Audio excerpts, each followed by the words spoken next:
En el punt 10 del Framework Atlas de Mitre ens trobem el pilar, el punt del discovery, del descobriment. Aquest punt, aquest pilar, pot semblar molt contraintuitiu, perquè si ja estàvem cercant el camí de sortida,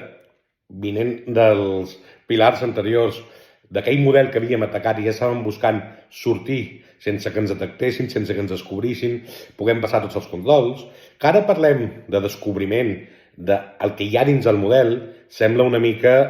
ja no només contraintuitiu, sinó contradictori, o que ja és un tema passat. I, efectivament, com ja vaig dir en un vídeo anterior d'aquesta sèrie dels pilars del Framework Atlas de Mitre, el Framework Atlas de Mitre està estructurat en diferents pilars, amb un conjunt de pilars que, especialment des del seu pilar número 7, no sempre és tan seqüencial i lineal com sembla. No sempre va del punt A al punt B, del punt B al punt C, del C al D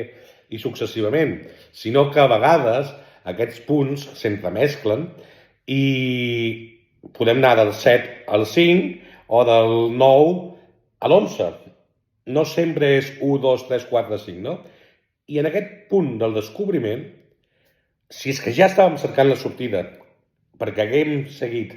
els pilars seqüencialment, és un d'aquests punts. És un d'aquests punts que el podem trobar a cavall entre altres pilars, no? Però si ens focalitzem en el pilar en si mateix, en el pilar 10 en si mateix,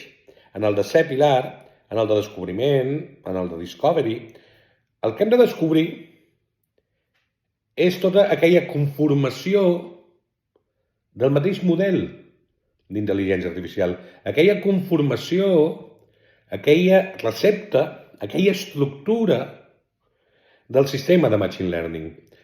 Perquè coneixent les seves tripes, coneixent el seu esquema, coneixent els seus mecanismes,